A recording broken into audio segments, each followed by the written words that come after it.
Hi, everybody. Welcome to our Thursday book launch. This is a very special one for me. I'm looking forward to, we've already had fun before. We've even gotten recordings. So you are in for a treat tonight with Daniel and Scott. I'm going to give a brief bio. My name is Malika Albrecht, and I am the editor of Redheaded Stepchild. And we are open to submissions. So, any poem of yours has been rejected, send it to us. We'd love to read your work.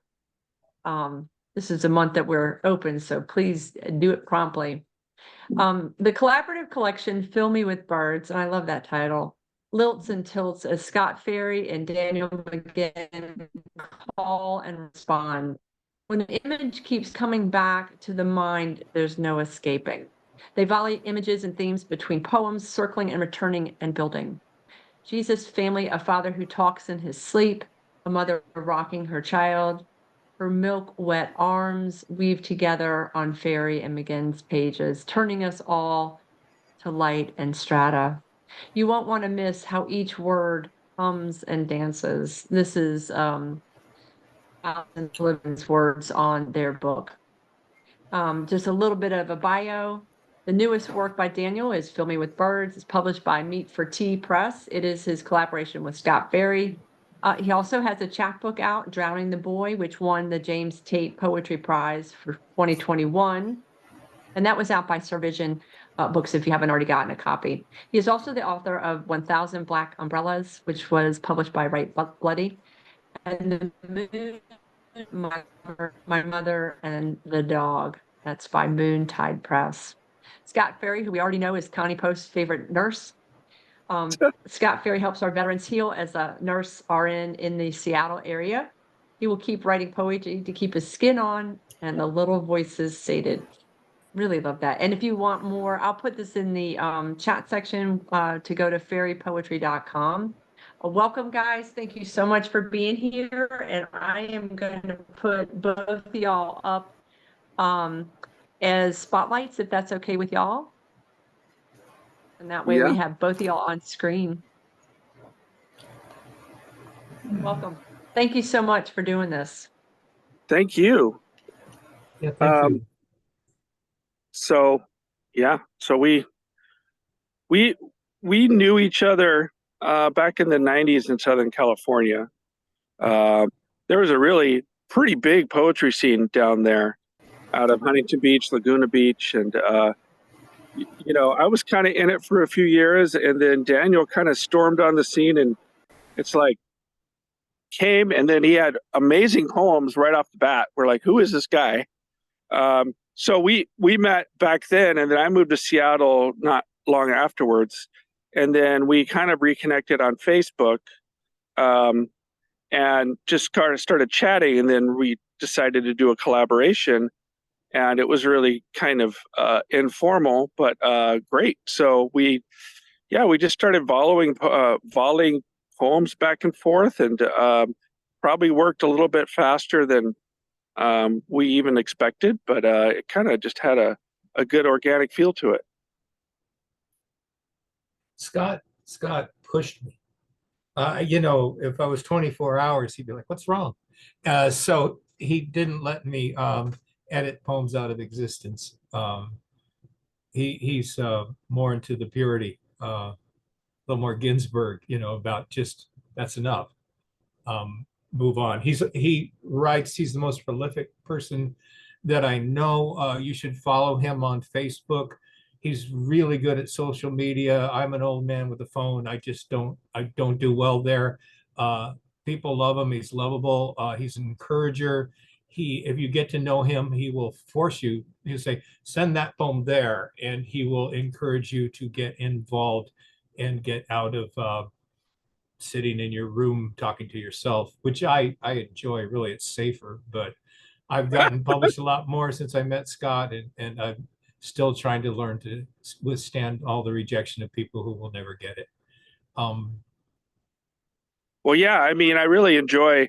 I enjoy. Well, what I see is that when I see talent, when I see people that I know are good, it kind of I'm like, get your stuff out there because it's so dang good. And there are a lot of people publishing stuff that, honestly, not as good as the stuff you're writing. So you kick it out there into the stratosphere and let it cook, because it's going to happen. But yeah, I mean, with Daniel, I think the main thing that a story I'll tell about him is that I was having a difficult time writing kind of in my 30s and into my 40s, because there was this whole kind of movement to be, I don't know, word salad-y. The more obscure, the better. A lot of the poetry journals were, just the weirder, the better these people were getting published. And I'm like, I don't really know if I can do this kind of crap. And then I read his book from Moontide. I'm like, yes, he shoots it straight. He's very honest. Everything is there. There's not a word out of place. And he speaks it straight to you. And I'm like, I can do that. And so in a lot of ways, that book kind of saved me, brought me back to, I guess, my voice.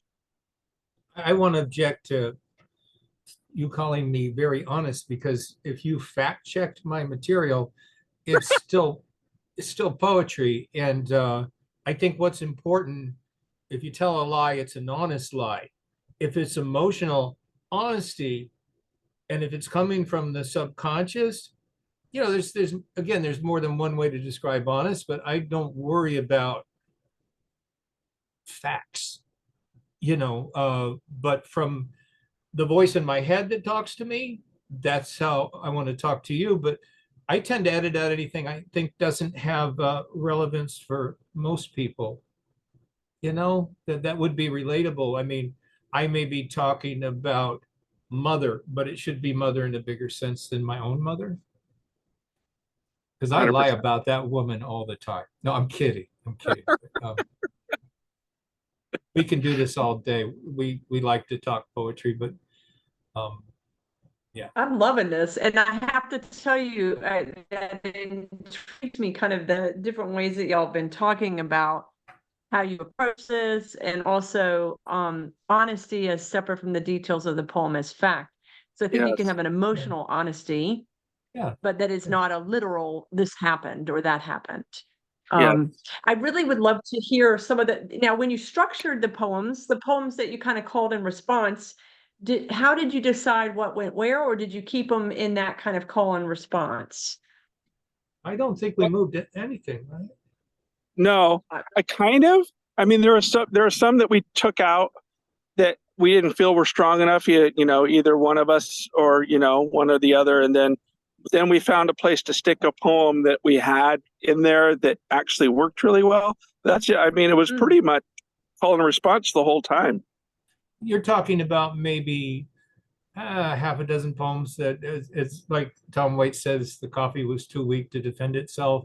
I mean, if you're writing a poem like every day, sometimes we try to listen, but we're speed listening. And sometimes you look at it and feel like, I have a better answer to that now that I understand the poem, because like I talked to you, I said, did you read the book? And I understand you're going through things that I didn't. I felt like that was a dumb question, because I also believe the right book finds me at the right time. And some of my favorite books sat on my bookshelf for years. And sometimes I'll pick up a book and begin to read it and not get it. And sometimes I'll be in the same hole they're in, and I'll go, oh my God, this speaks to my soul. I know exactly what they're talking about now. So I didn't mean to be vain about that. Yeah. But so where did the title Fill Me With Birds come from? Is that from a poem or something that occurred? Yeah. It's from one of Daniel's poems. It's a great poem. I think we should read that poem, but it's kind of at the end of the book. You want to read a couple of poems, Daniel? We can read Perfect. that. Do you want us to read now, or I don't know the structure of the reading? It would be perfect if now works for y'all. I think that's a good segue. And then we'll come back. I think we'll surprise you, because I think the very beginning, there's a few poems I think are, and it's really weird that, okay, we removed the first two poems. We were clearing our throat. But these two poems seem to be accidentally the introduction to the book we didn't know we were writing. So I think we should start with the very first poem, don't you? Absolutely. Yeah. And like Daniel said, it's like it begins in it begins with death. which we didn't expect, but it happened, right? So there's a lot of death and illness in our work. We should tell a yes. joke or something before. Yeah. Well, I also yeah. can I also, I love the book. If you don't have the book by Nikel Davis that just came out on Moontide, it kicked my ass. It's one of the best things I've read in years. It's called The Language of Fractions. It begins with a quote from her. The quote is, "We draw the world towards us with lines fine as kite strings, our paper lives flying out of our hands." Yes. Go Scott, All right. go. All right. I asked the ferryman for a map of the underworld. He seems too busy. Wait, why am I in this boat? He turns back to me for a moment and unzips the blistered seat of his face. And inside the endosperm, roots and batlings flutter. His uvula buzzes like a nest of wet wasps. And in the opening, there is a light which undoes light. I know now it is too late for bargaining. The best I can manage is obsolescence. A few broken memories, signless streets, faceless coins. I enter gracefully into the unbodied throat as it sings off all of my skin. The Six of Swords. I don't have a map of the underworld. We won't need one. I'm here to transport you. Don't be afraid. My shoulders are strong enough to carry you across these waters. This is my gondola. This is what I do. It's okay to grieve. It's okay not to grieve. The howling you hear is just what you hear. Weeping hangs like a net above me. Passengers bring no baggage, no body, no breath. See what you need to see while my back is turned away. Listen to the iron footstep of my pole as we approach the other shore. I will be here. I am always here. We are almost there. You were always there. Hmm. You want to jump a few, or let's jump a few. Yeah. How about the? Oh, go ahead. I'm sorry. I remember watching this documentary, page 9. Yeah. Yep. Exactly.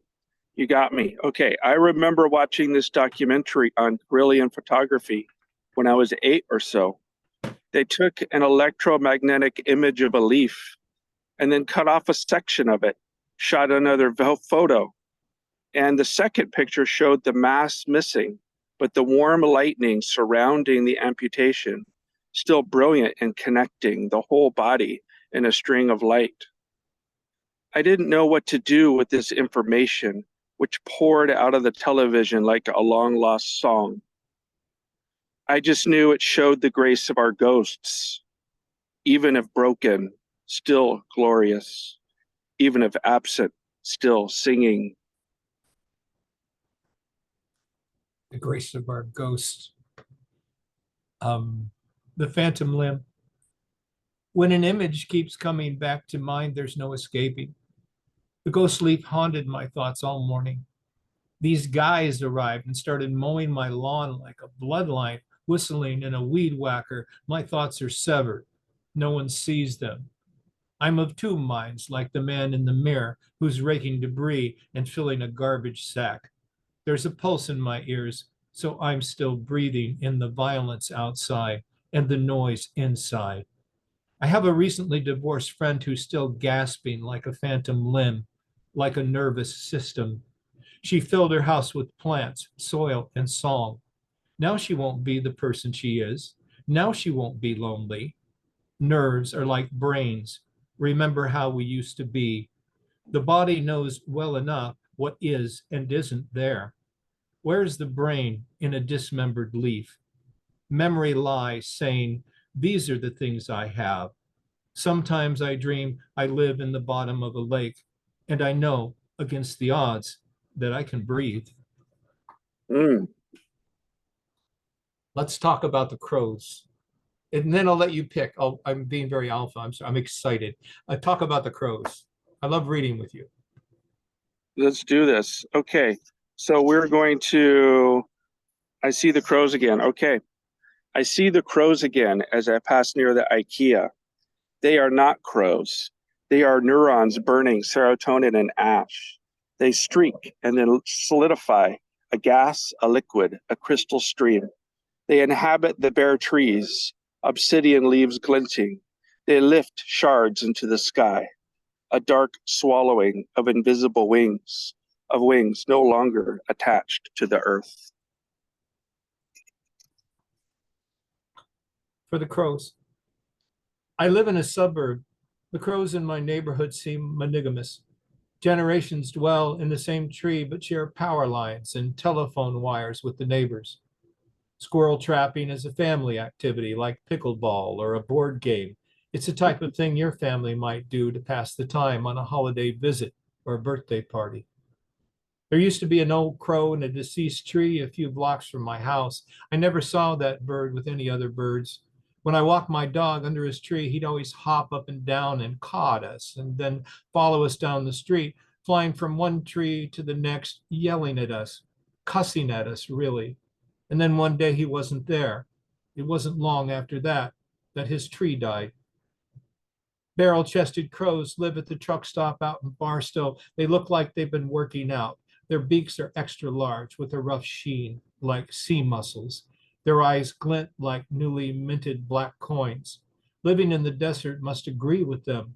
Their wings look like obsidian leaves when they spread them, and they can be mistaken for turkey buzzards when they slowly circle their prey. IKEA crows are tailgate party crows living on meatballs, chicken tenders, cigarette butts, and French fries. The ones you saw, did they look like the bird on the Grateful Dead's Wake of the Flood album? Did they have heavy-lidded, almost human eyes? Did they look happy? So happy they didn't even have to fly to get off the ground? If so, I know the ones you're talking about. I saw them too in Isla Vista in 1974. New Riders opened that show, and Jerry Garcia sat in with them on pedal steel guitar. You take over. All right, I kind of like 23 and 24 Okay. about the Jesus pictures. One of my favorite. Okay. Poem written with eyes closed. Flickers of light like a Jesus face in a window. Face of light, the rest dark plumbing. Pipes and wires in the walls of the body. Not a bird, but a cough braying in my throat. After the flu, when I lie down, I cough as if possessed. My son shines a light in my face like a priest, like a doctor, forgiving the illness of age. He checks all of my openings with the flash. A night diver seeking gold in a drowned cathedral. He says, "You try," and I impersonate a healer. Then I tell him it is time to close his eyes. And I hear the pipes and wires of his body reach toward the last flicker of light and curl into a deep filamented shadow of blood orange. I see the window and him inside, his enclosures, but the ghosts trickle through the walls like birds, and he breathes a tide through a poem, blind as God. If you like that, Scott has a lot of poems about his children, which you're not going to see every male poet writing about. The Stare Down in Grandma's Jesus Room. My grandmother had a pencil drawing of Jesus Christ in sepia tones tacked to the wall directly to the left of the bed. He wore a crown of thorns that blended into his hair, which was shoulder length and looked like a tangle of dry grapevines. His eyes were closed behind thick lids. His cheekbones glowed, and so did his forehead, where a third eye wasn't visible, but was implied. Jesus wasn't smiling or frowning. He didn't look dead or alive. This was the sleeping Jesus. There was another Jesus on the opposite wall, crucified with outstretched arms. His hands were staked individually to each side of the horizontal beam. He was wearing a torn rag knotted like a beach towel around his waist. Slightly crossed legs rested on the vertical beam. His feet were staked together with one thick nail. His hair was neatly combed. A perfectly round crown of thorns was pressed into his head, which was tilted down and bleeding. I couldn't see his eyes. His face was turned away from me like he didn't want to be seen. This was the dying Jesus. I was really young, lying there all alone, looking from one Jesus to the other Jesus while trying to fall asleep. I was comfortable looking at the sleeping Jesus until he opened his eyes and looked at me. I didn't know this was a novelty postcard or that his eyes were an optical illusion. We just kept staring at each other. I waited for him to say something. He never did. Can I tell a joke? Why not? Okay. I was just someone who I really love, but he's like real Christian, and or just take a piss in the bathroom, and he comments about, does this all gender as a woman come in, and he has issues with homosexuals in people's bedrooms. He doesn't think Jesus ever said anything about homosexuality, but I think he did. Okay. Jesus is preaching to the crowds, okay? He's going on when the Pharisees drag this woman through the crowd. They throw her on the ground. They said, this woman has been caught in the act of adultery. And God's word says that she must be stoned for her adultery. Jesus looked at the crowd and he said, he who's without sin, go ahead and cast the first stone. This old woman comes running out right away, hits her on the head. The crowd starts throwing stones at him. They're killing her. Jesus takes the old woman aside and says, Mom, don't come out here when I'm working. Anyway, it's really offensive, but it's my favorite joke. He did say things about sexuality and mind your own business. Who's without sin? I mean, geez. Go ahead, Scott. I'm sorry. I went off. How do you follow that, bro? I mean, come on. So anyway, I didn't write that joke. I just heard it years ago, but I've never forgotten it. I think it's a funny joke. I do too. Thinks it's funny. Yeah, go ahead. I think we should definitely read The Weight of Dreams. So I'm going to read the poem right in front of that. Give me a page. So that's page 29. 29 okay. And 30. Sure. I want to write about death. 30. That's right. I want to write about death, but the Christmas music is cloyingly positive. My next door neighbor passed recently. She was 90-something, met her husband in World War II, and lived in this modest rambler since 1959. Raised 3 kids and now kept an eye on her teetering husband. I saw them both out weeding and planting fall chrysanthemums in October. She fell and buckled her knee in early November, and just yesterday we learned of her death. She was German and tough but sweet, always giving my children Christmas candy and Easter eggs, but now she is gone. The street has known her for 63 years. I still see her husband walking around the block with their daughter, bracing his steps, and I think he won't be separated from his wife for too long. Not even one more Christmas. When I see them finally reunited, I envision them in Europe, newly in love, invisible and glowing arm in arm, years of song inside their eyes. Okay. It's a nice poem, man. The Weight of Dreams. I hear my father sleeping sometimes when his breathing is loud and persistent and I'm in the next room at the computer. The night is a good time to write when the cars have gone to sleep and darkness presses its cold face against the windows. My father talks in his sleep while I'm writing. I can't understand what he is saying.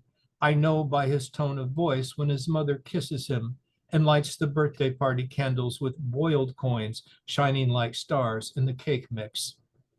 Once my wife heard him thank Jesus and tell him that he hasn't forgotten. Sometimes his dreams float on salt water when he's back in the South Pacific, which is almost every night. He's in the best shape of his life, playing poker and rolling bones on the deck of the U.S. Cacapon. He might be walking the catwalk during the storm that not everyone survived, or watching the torpedo come directly at him, the one that sunk just before it reached the ship and killed everyone. It keeps coming back when he dreams. So does the kamikaze pilot who ejected just before his plane overshot the ship.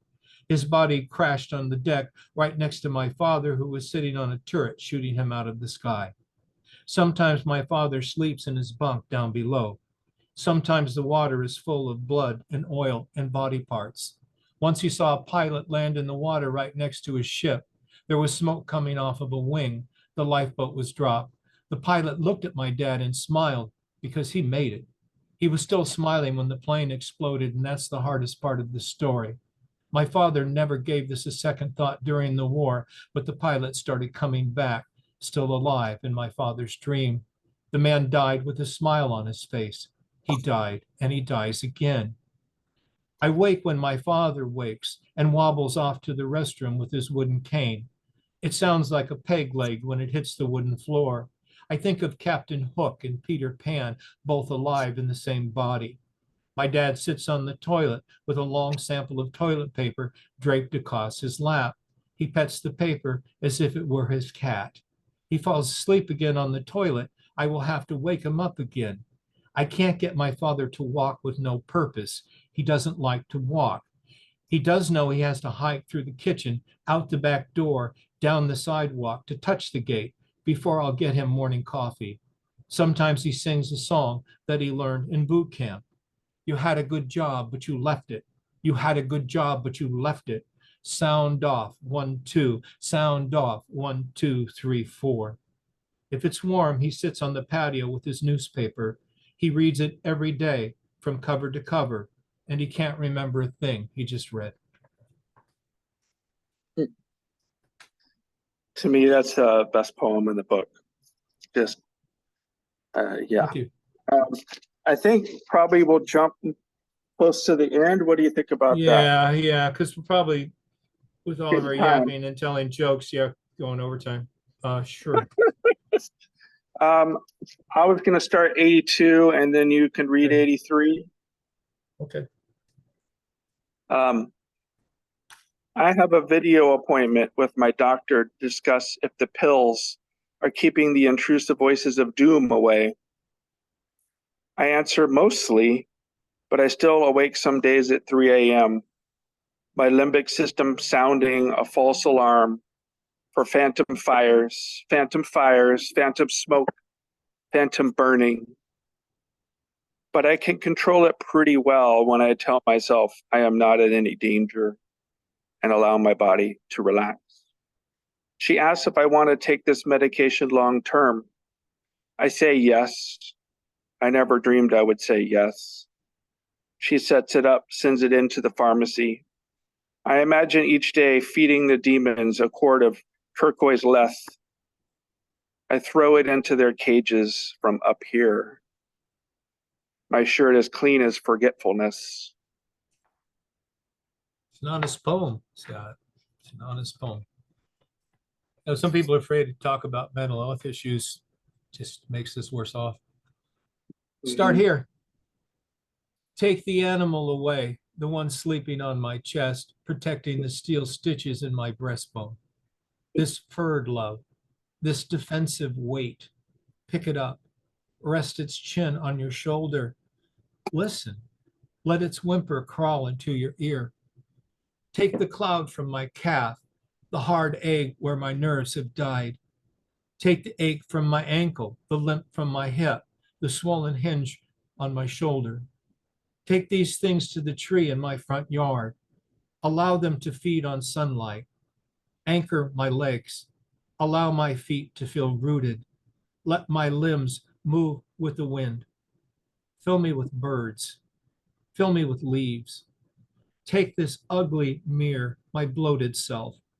Drop it into the ocean. Let it drift away. Remove the lines of sorrow from my face. Make them new as driftwood, smooth as ignorance. Take back everything I have taken. Unhurt what I have hurt. Give me eyes that do not see. Move the furniture out of my head. Start with the bed, the pictures in the hallway, the family couch. Take my books. Remove my chair from the table. Throw away my crib. Walk me past the light bulbs burning in the ceiling. Take me outside. Toss me in the air. Your voice is getting smaller, muffled now, a speck of dust floating in a cloud. That's just fantastic. When I hear you say "throw me in the air," I think of this back cover His daughter did my daughter. the covers. Yeah. We were at the park and she said, Dad, I have an idea. Get over there, take my phone, get over there, and I'm going to throw these leaves up, and then you get a shot of it. So the whole thing was her idea, and it just fits with that poem so perfectly. She's a great artist. Anyway. How old is your daughter? She's 12, almost 13. He even knows his kids' ages. What a dad. Yeah. Go ahead. I'm joking. I'm sorry. I can't help it. I'm a smartass. All right. Just have a few more. Can we just read the last ones and get out of here? I think so. Just read a couple more. Yep. No, we'll read the rest of them. I keep thinking I could be a bird, but that's not right. I mean, I think I could remember how to fly, even in a wind, even in a pestilence. But is this body real at all? These wings are only good when they are gentle, not when they thrash against gravity. I am only real when I am empty, my bones hollow, my heart a simple child.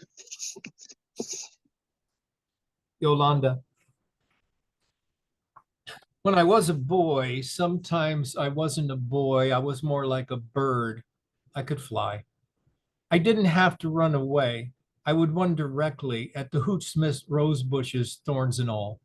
They were lined up like soldiers that formed a hedge at the property line that separated us from them. I would use my momentum to leap over their roses. It's similar to dropping off a high dive, but it was really the opposite because I could not fall. I always maintained a low altitude, just a bit above the telephone wires, looking down at rooftops and backyard dogs that barked at me. I knew how to rise above all of it. I didn't have wings, I didn't flap my arms, and if I had a body, it wasn't the skin I'm sitting in today. It was effortless. I used to wonder if there were others.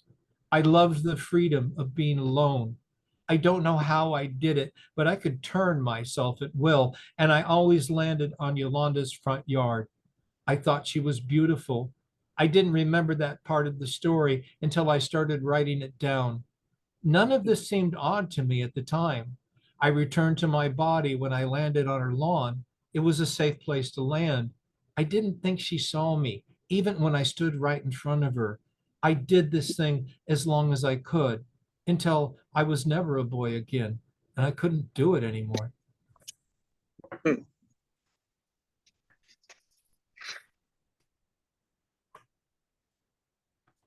got two I more, write Scott. prayers to see. Yeah. I write prayers to see what I am. I am a body falling out of a body, a fish unfished in water. What is in my mouth but my own blood? Sorry, it was rude. You froze, so I didn't know. I was like, what's he doing? Oh, did I freeze? On my screen you did. I have a crappy computer. Yeah. Oh, okay. The dead won't die. The wind glances off the trees. A shadow trout breeze bubbles in the belly of a river. I wade into the water. A dragonfly drips its tail. Dandelions explode. The sky is full of seeds. Ripples punctuate the surface. I can hear you in the leaves. And there's one more. It's not an epigram. There's a quote at the end. I don't know the big words. Where the hell is that quote? There it is. Okay, the last parting shot is Mary Ruefle, and the quote is, "Although all poets aspire to be birds, no bird aspires to be a poet." True I that. think the book named itself. There's just so many birds in this book. It's ridiculous. There is. I would say it's powerful and beautiful. I'm just sitting here like in awe. I'm gonna let people, if you want to unmute, please do so, because I'd like to just take a moment to say thank you. I am so glad y'all wrote this collaboration. Yeah. Thank you so much. Thank you. Oh, Yeah. I was Well, kind of we're in a gonna have- mode today where I needed to be inspired by poetry. I was in that kind of like, I'm bored of everything in poetry mode. So I was really Yeah. this is what I needed. It was really very inspiring. Thank you. Very, Yeah, Thank you, Connie, I Connie. had that same thought. very unique, It very was just different. exactly what I Yeah. needed. A lot of really beautiful twists and turns and surprises with the language. I think we were And it was surprised too. And then when we completed it, everything bleeds into itself. And Yeah. the fact that we looked at it a lot in production and now we're reading it, we didn't know what the hell we were doing, but I like it too. That's You know? usually the best way. Yeah. And what's funny, Regina just said it appeared to be such an effortless reading. It really did. And there was something Yeah. so seamless about the voices, and how they spoke back and forth, poem to poem, that it was pretty impressive. I think if you have a, Sorry, there's a helicopter above me. We don't hear it. I don't hear. Yeah. It's I think metal if you bird. have, I think if you have someone who trusts and you understand and who you can listen to, you should try this. It'll make it closer it'll make it closer as individuals. I know that it's a different book than I would have written if I wasn't writing it in response to his thoughts, and trying to hear him and I trying to think that respond. And comes sometimes I across. failed at it, but go ahead, I'm sorry.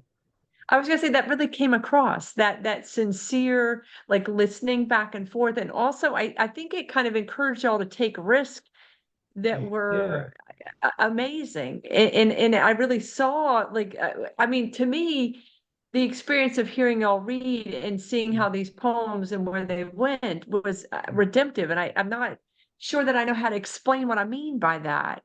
But something about the humanness of us all. And I might be a little tender-hearted right now, but for me, I really admired not only the craft, which was, of course, just stellar. There's so many lines that you'll see that we all wrote at the same time. Of course, I'll send the chat section to you. But it was more this deep risk-taking. And Isn't so that great? Yeah. it's It was beautiful. we did have a lot of trust for one another, and it's like we didn't overthink it too, so it kind of had this spilling out. I tried. He wouldn't let me. Yeah. No, So no, let me I'm very fix much this. a And he goes, non. "No, stop." I'm a non-editor, really. To be honest, I just let it flow out, and then I take it apart a little bit, but not very much. Kind of trust what comes out. So we don't just trust kind of let it myself. flow, and well, yeah, but I trust, which is good. So the voices kind of built on each other. And what's interesting, we both had said before, is that that we have very different voices, but there's something about them that are very similar as well, and that you can tell the poems are written by which people, but they We're do not have witch a kind people. Come on. of 10 minutes. I know. So Sorry. Better. I got better. Witches are girls. No, go ahead. I'm sorry. Regina, you had, Well, so Regina has a couple things that I wanted to come back to. Regina said, if y'all don't have a podcast, you really need to get one, y'all Yeah. two together. Yeah. That would be then, fun. I don't know if you have the time, but I've often thought with what we're doing here, we should at least just talk and read 4 poems, make short little things, throw them up on YouTube, put them on social media, and just do a series and do the book. Yeah, I mean, Great I idea. think we should have kind of like this. We should have guests and make fun of people and tell bad jokes. And Yeah, no, it wasn't. I mean, your joke wasn't bad. That's not what I'm saying. it's pretty bad. No, it was excellent. It's terrible. But I don't know. It struck me as profound. When people say Jesus never said anything about homosexuality, he did say, hey, you got no lustful thoughts, man. It's just you don't have sex. I mean, just let people be yourself and get out of people's business. But I'm going to quit preaching to you. I'm sorry. Go ahead. Well, Regina, mean, I also, sorry, go ahead, Scott. oh no, go ahead.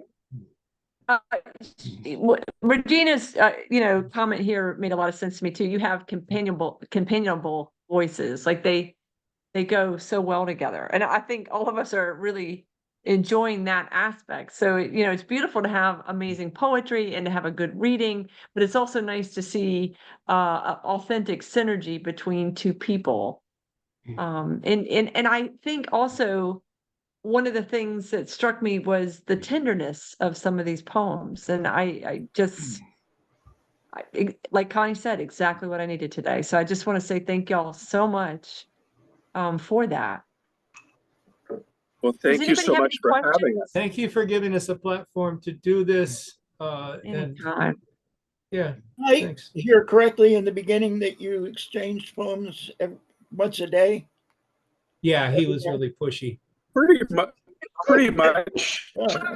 He really, Maybe a day he's going, sometimes, okay. sometimes once every couple of days. Did you get what I sent you? What are you doing? Sorry. No, you kept me So on are you task. okay? Did you fall About off the a middle of cliff? the book, I was What's like, wrong I with think we're you? done now. But yeah. No, it was fun. It's fun. I liked Patience is not one of my strong suits. Me either. I'm really impressed with that side of you, that it's a practice and it's a discipline, and that you have the self-confidence to just not give a shit what anybody thinks in terms of your work, but really give a shit about other people.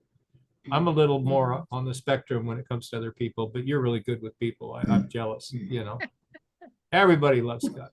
You should have seen us when me and Scott met in AWP. It was the whole thing.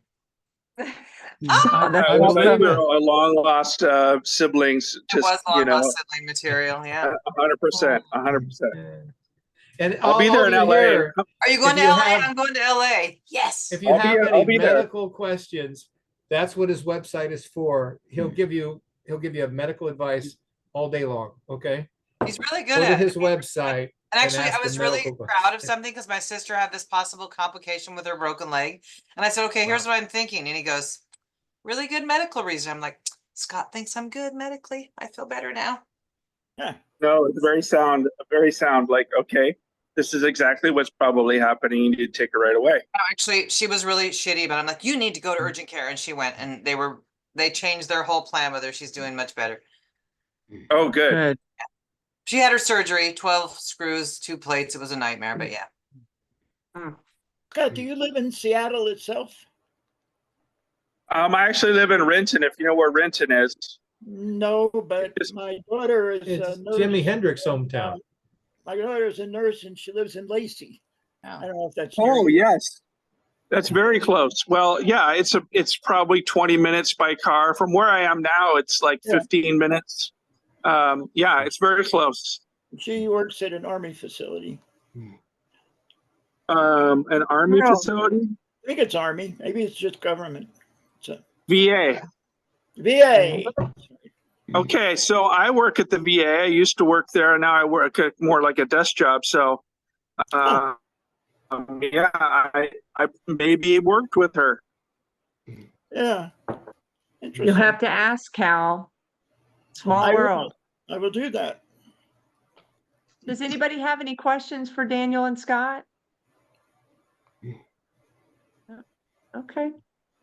Well, we will move to open mic, and Daniel and Scott, when I send you the link for the video, I'll also send you the chat section, because I saw that Daniel was keeping up with it, but I can't multitask, so I'm going to send it to y'all. I just happened to notice somebody asked how old his daughter was. Yeah, that was me, because see I if was he like, knew.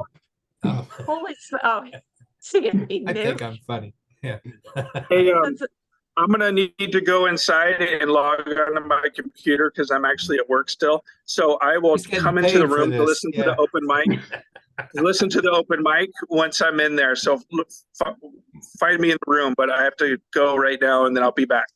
All right. Hey, Monica, I'll keep an eye out for you. Can we not record because I have a brand new poem? Always. And you know how like, it's a brand new poem and it's recorded, then it's considered published, whatever. So always sad. we pause. Yeah. Always we pause so that it's not out there anywhere, and you can say yes. Nobody. It's got that new poem smell. Don't freak out. Isn't it though? The new poem smells the best smell. I know. I know. It's the most important poem. Connie, I've got your. It's like a Yes. newborn before they start sassing you when they're a teenager. They're like so story. perfect. Yours beautiful, waited they till they smell were so good, and then teenagers? later they're like a teenager and they just do nothing but give you grief. Wow, the great kids, great kids. Mine, by the time they So- were 1.5, you know, it was rolling. I Yeah. have grandkids, and my 10-year-old grandson already mouths at me, but that's a whole other story. Yeah, it's tough. I have Yes. written down everybody's name for open mic. So if you don't want to read, just say something. And Connie, when I get to you, I will pause it. And anybody else that wants to not be recorded, let me know. But so Malika, Connie, I'll I'm need starting to with you. pause. What- Before I mute, can Okay, I say good. something? I know people like to Yeah. type. Yeah. So this is very, very fresh. I wrote this just before. Oh, crap. Hold on. I'm trying to spotlight you. Will you start video again? Something Okay. went awry. All right. Gotcha. Okay. You spotlighted me? You did? Yes, ma'am. Okay. This is entitled Simone.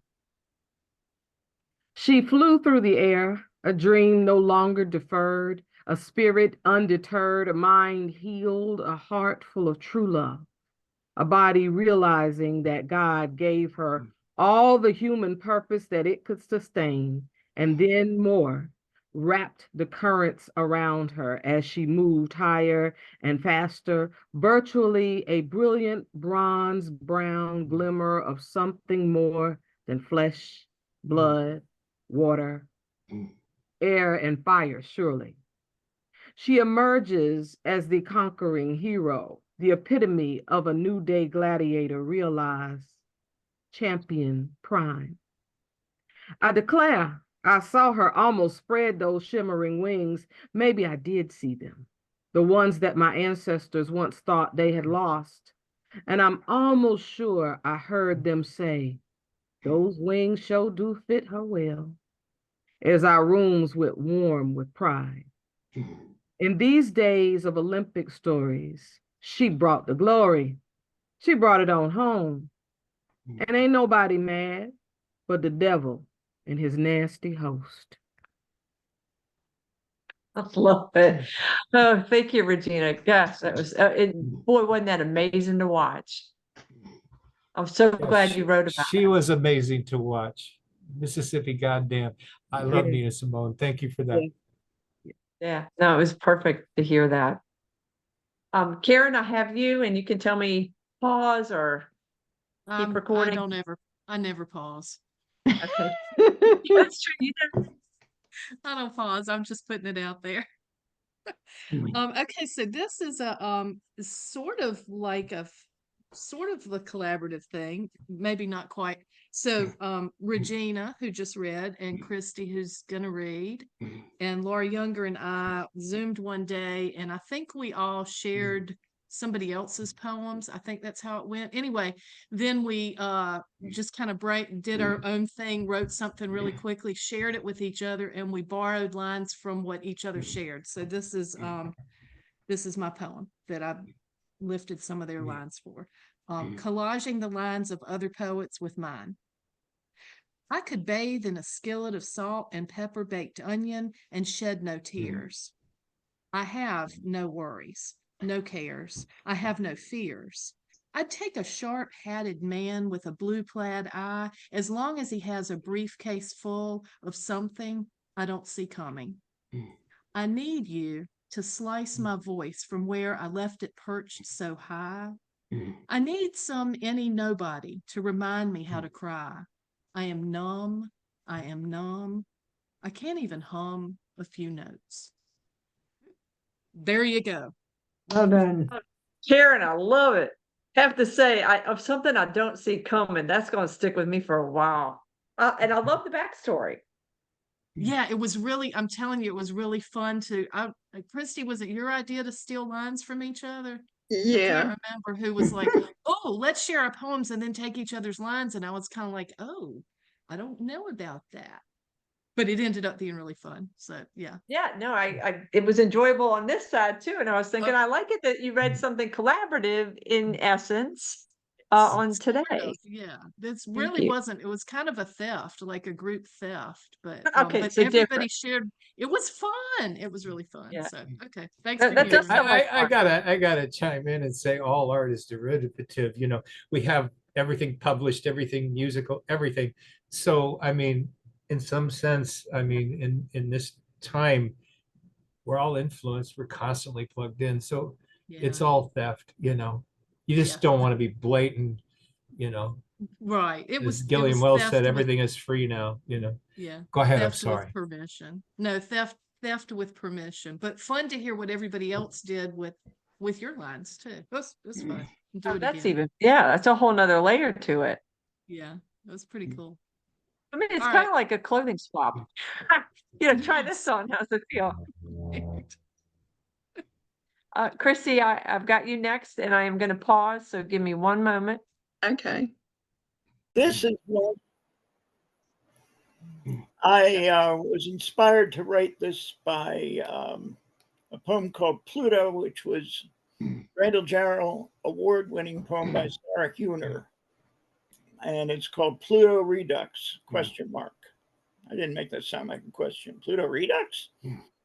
When he was named by a little Brit, Venetia Burney, age 11, Pluto was the dark lord of hell, though very small, far away, and cold.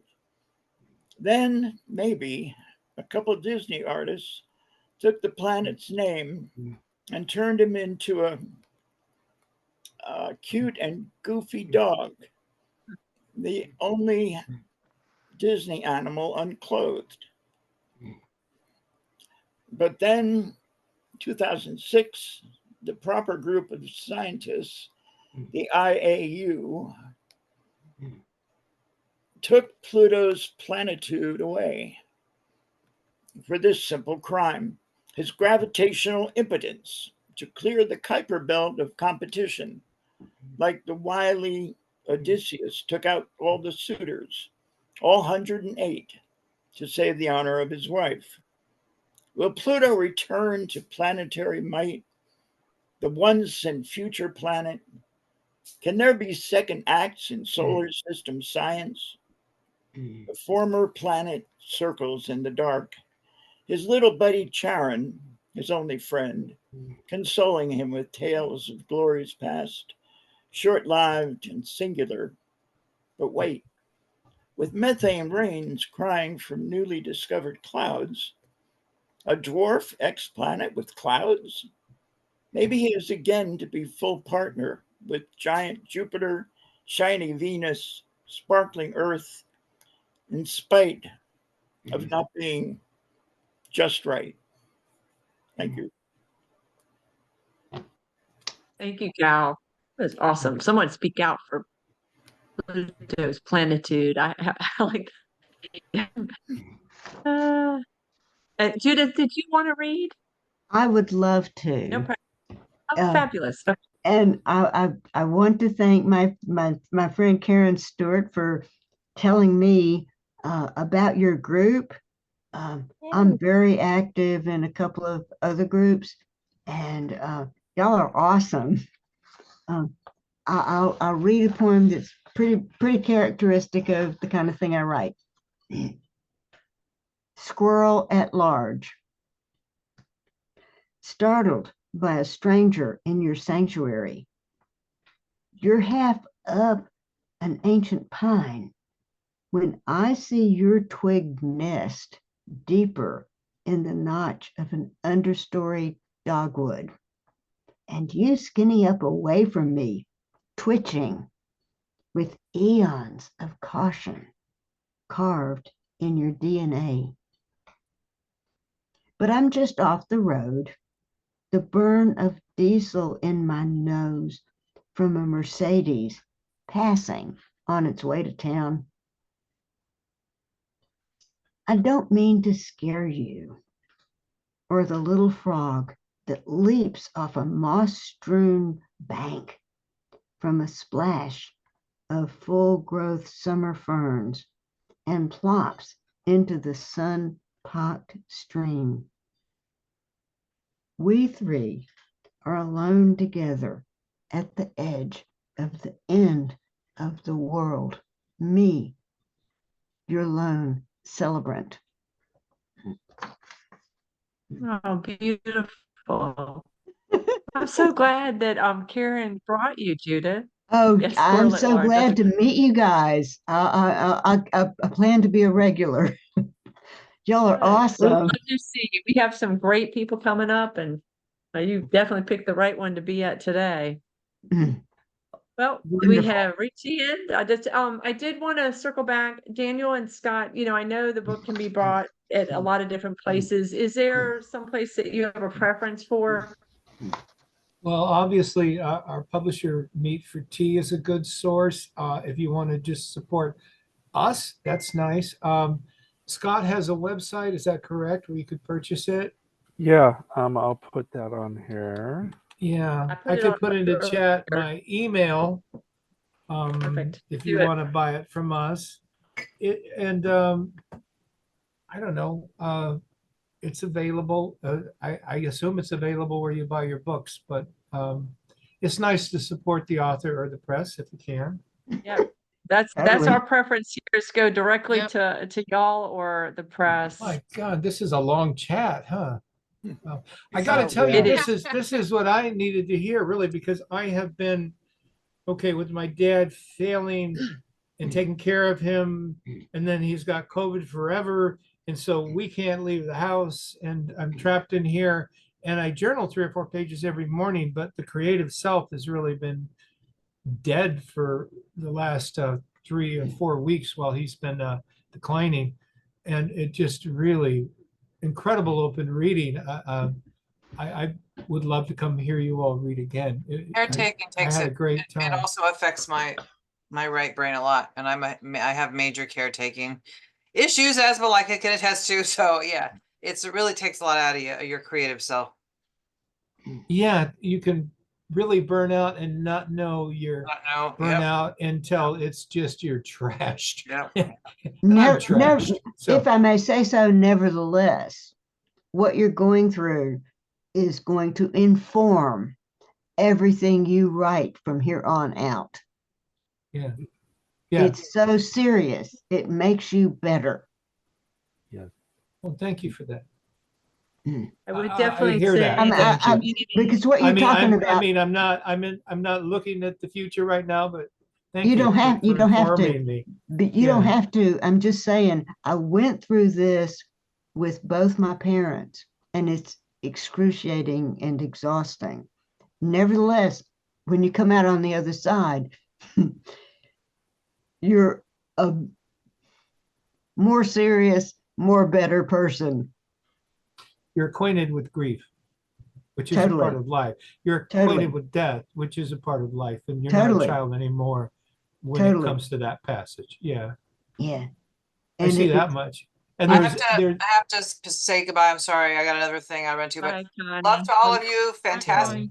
Thank you to Thank be you, Connie. so good to Good to see you, see you. Connie. Love Connie. you. Love you. thank you. I just want to say, kind of what Daniel was saying. It's just good to be in good company. Y'all are always good company, and many of y'all kept me company while we were going through all the stuff with my youngest. So, be well. I hope to see you next week. We have Thank we are you. booked up until I think December with amazing. Yay! Can you send me invites? I'll put my Yeah. Yes. Are you on Yeah. Facebook, Daniel? I don't think you are. Not very much. I'm on Instagram more, but I will see Facebook Messenger. I kind of burn out on the rhythm of it. I loved it when we were exchanging notes and I was involved in creativity, but the publisher shut that down. And now they just send me trashy AI. And if I say, hey, I'm thinking of camping, I look at camping ads, and that, I'm really It's cynical just- about what social media does to people and our addiction to phones. Yeah. I'm as Yeah. an old man with a phone. I don't even know how to use it. How do we find you will- on Instagram, Daniel? Oh, How are- Poet McGinn, Poet or McGinn. just my That's name, helpful. Daniel McGinn. Okay.